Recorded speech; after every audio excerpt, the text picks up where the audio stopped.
Transcending history and the world, a tale of souls and swords, eternally retold.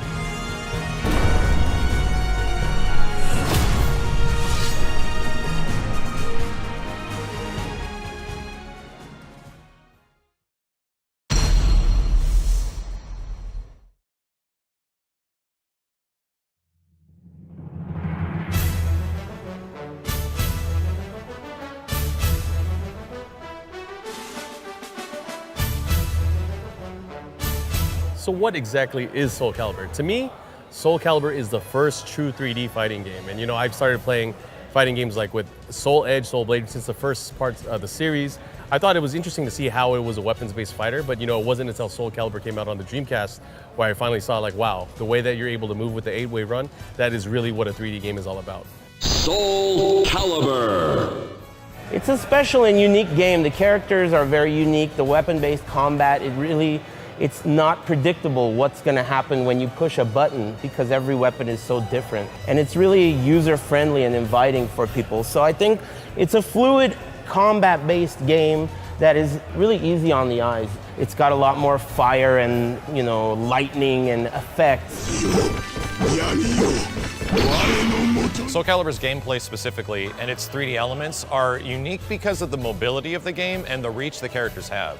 So because it's a weapon-based fighter, many fighting games at the time when SoulCalibur was coming out were mostly hand-to-hand ordeals, and SoulCalibur did things a lot differently. The characters moved a lot faster than those games did, and they had a lot more reach and a lot more damage, it felt like. And that made the stakes feel very high, and it also just made the gameplay very engaging. Knockout. You win.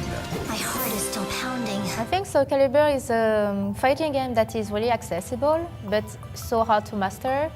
Here you have to guess, you have to be mentally ready to fight your opponent, because you have to be right at least 5 or 10 times to win a match. If you mix between a mid, a high, low moves and throw. That's why I love this game so much, because it's really a mental fight between two players.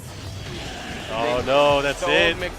It had an environmental thing that was called Ring Out, which was totally different at the time from what all the other games I played. So the fact that you could hit somebody once and they can die in the game, and I thought that was crazy just to be able to win rounds that way, being able to push your opponent out of the ring.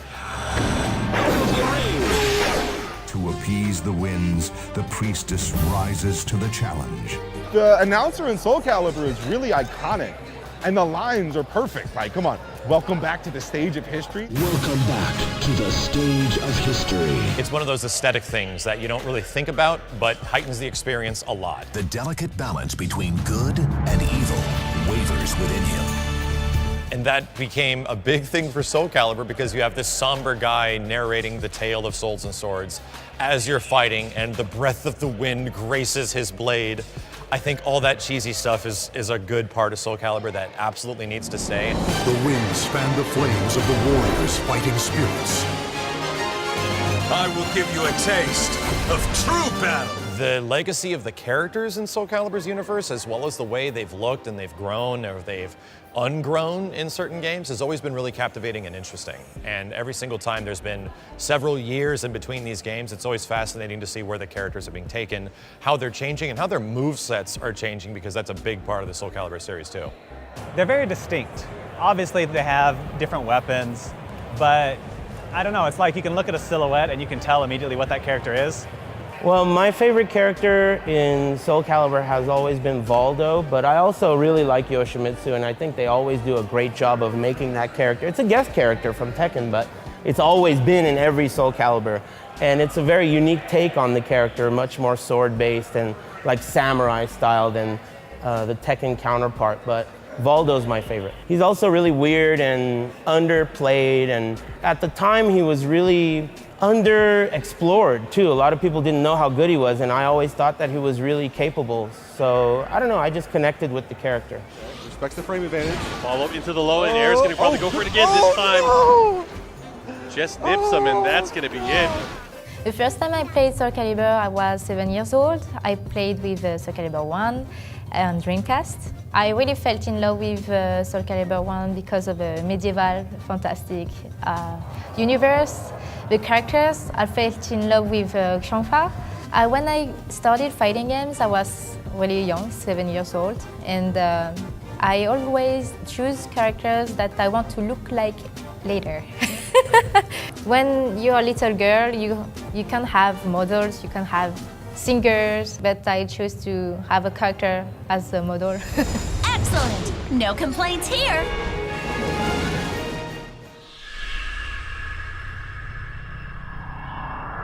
Transcending history and the world, a tale of souls and swords, eternally retold.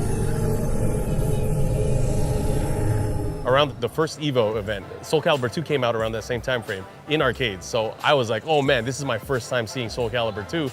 Everybody was hooked. I remember the day that game showed up, people flocked to the arcades. There was 20 to 30 minute waits in like a local Tilt mall arcade. SoulCalibur 2, which was the one that I really was hardcore into, that game was a big arcade game.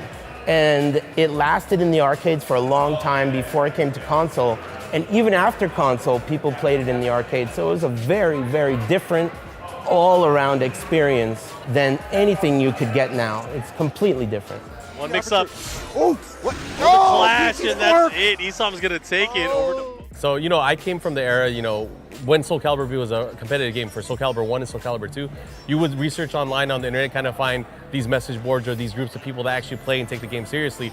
The most active communities are the ones that put themselves out there the most. And that was everyone in SoCal, in Chicago, and then everyone in the Northeast as well. But then there was another country that was really supporting their players, and that was the French community. Just the way they get into it. Like the French people, they're really into this game SoulCalibur for whatever reason, and there's a lot of them that play. You just see what competition breeds in that environment. Like, for example, Kayane, arguably the best female fighting gamer of all time. I think it came from a player and organizer that is called Asenka, and he started to organize SoulCalibur tournaments. I think everybody was so hyped about this game, and seeing tournaments on this and seeing how the atmosphere was really attracted many players to just play this game. And since there was team tournaments, that's how we had the team building, we had team rivalries in France, and that's how we gather. We went to casual sessions, to someone's house, and we would play with all the team, gather, eat pizza, and play all day. And we were like a second family. They definitely have always been a super, super strong scene. It's been USA versus France in that game since the beginning. It's old school, but the team tournament we had in 2004 in Cannes, in France, between France and America, this tournament was the beginning of the French and American rivalries. In 2003, Dan the Nightmare, who was a legendary SoulCalibur 1 player, was coming to the US to compete at EVO. Dan the Nightmare was the player to beat, period.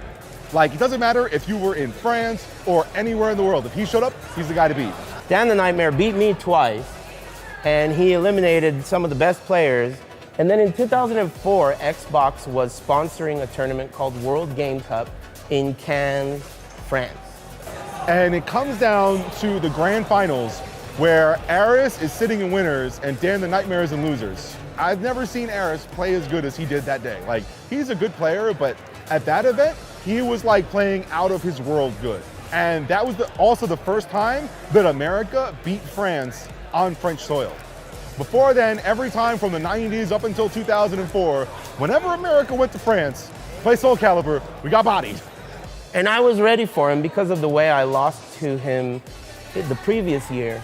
At that time, there was no YouTube, so there was no real way to scout each other out or see how we've been doing or how our game has evolved. It wasn't something that existed at the time. So when I walked into that tournament on Sunday, the whole time I was playing Yoshimitsu, and I played Dan the Nightmare, and I really did well against him. What they did was they left the room and they practiced against Yoshimitsu because they thought, okay, Dan the Nightmare went to America, he beat Aris, he beat his Valdo easily, and now he switched to Yoshi as a counterpick. But that wasn't the case, I was just sandbagging him.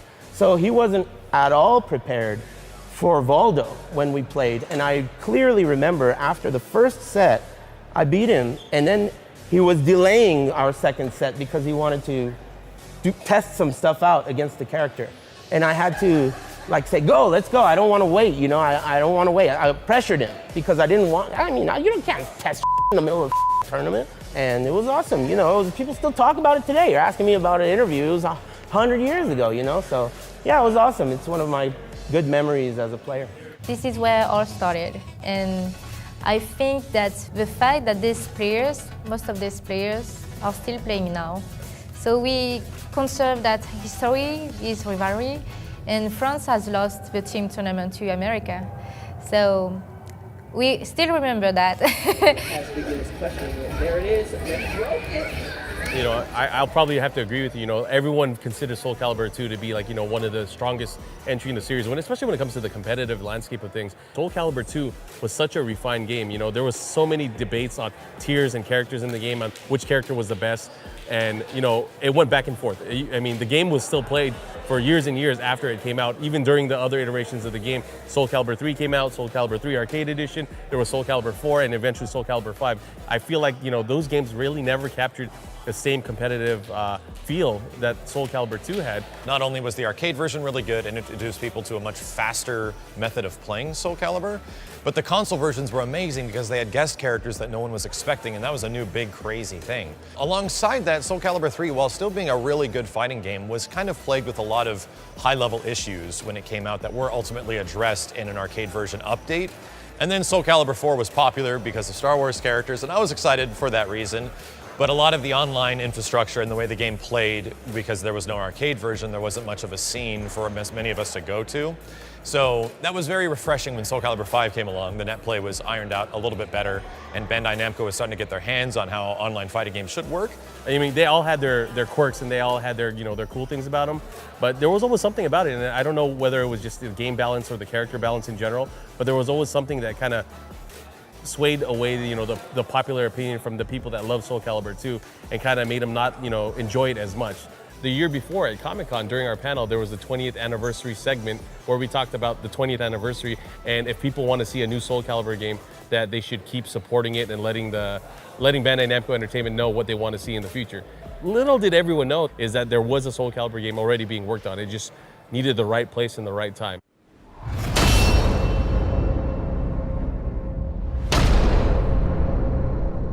The wait is over. Let's begin.